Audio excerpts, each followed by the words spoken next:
When we think of drones, we tend to think of beautiful aerial photography, or perhaps their darker military uses. But here at the Imperial College Drone Laboratory, engineers are working on aerial robotics that could help humanity in a range of innovative ways, from fixing pipelines to 3D printing shelters. The lab is headed up by Dr. Mirko Kovac, who uses nature as a template to ensure drones work as efficiently as possible. After all, natural selection has been finely tuning flight in insects and birds for millions of years. Mirko is here to give us more insight into his work.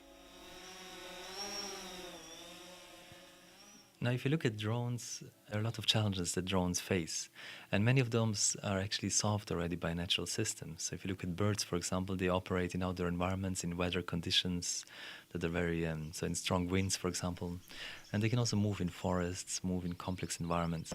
Now, drones today, they cannot do that as well as birds, so the question is, what can we learn from, for example, birds or natural systems in general to make the drones better? For that, I think we have to look at nature, appreciate the beauty and technological excellence of nature, and then copy those principles into the robotic systems. So one of the drones that we built are the drones that fly and dive into the water, called aquamavs, or aquatic micro-air vehicles. And there we look at diving birds, such as the gannets, or flying fish, or flying squid, and different other animals that make this transition from air to water and back to air very successfully. So we can look at them and extract the key principles from them and then build it into the robot. And the robot we have built and tested recently, and it can really fly, folds its wings, and then dives into the water.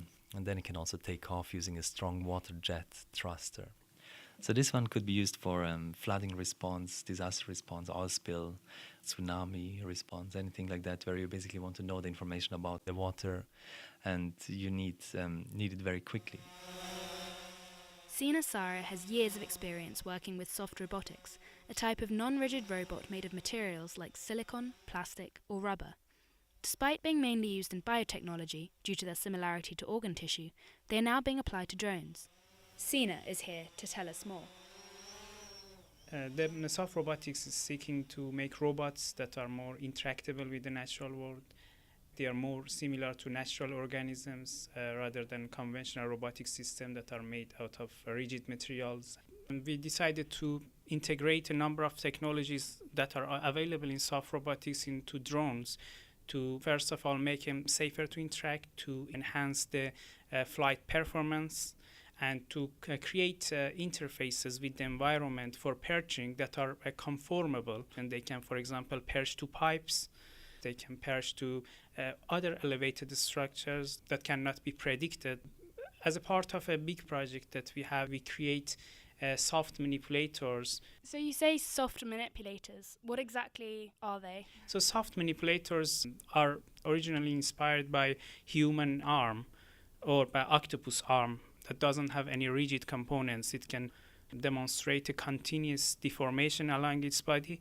Then what we are focusing at the moment into is using them as a tool to inject the material at different orientations and positions in 3D space. A real-life application, for example, includes repairing pipelines to be able to repair a hole, for example, inside the pump and stop leaking. And many other applications for creating new structures, also more opportunities to create a complex structure. Because you have more flexibility integrated into the printing system. So first thing for soft manipulator is not rigid. It can be controlled to be at certain shapes. So by having a soft manipulator on the drone, it can be operated safer in certain environments. Pisak Chen Prayong is a PhD student currently working in the drone lab. He explains why soft manipulators are so useful when flying a drone. Like let's say you fly a drone with a rigid link of robotics manipulator, and the link got caught by the environment, and that can affect the stability of the drone a lot. So by having the soft manipulator, you can make the effect of the interaction from the environment better. Basically, if it gets caught on something, it doesn't jeopardize the drone. Imagine you have the drone on a mission. You can have the physical interaction between the manipulator and the structure itself. So this could jeopardize the drone operation by having the impact force, and that could crash the drone. So by having this manipulator, it won't be as hard on the drone. So what does the future hold for these next generation drones? What we focus on is the humanitarian applications, so drones for humanity as a term as well, that we focus on looking at ways how drones can be used to the benefit of everyone. So I think that in future the cities will consist of a symbiosis between robots, humans, and the built environment, the infrastructure and buildings. So there will be this symbiotic relationship where drones, for example, can work together with humans. And if you think like that and we develop the technologies that enable this type of applications, then we're at a good place to do this ethical next generation of robots. So there we have it. Drones are on the rise. Their potential to perform a wide range of jobs means that they'll have much more importance in society than just taking good photos.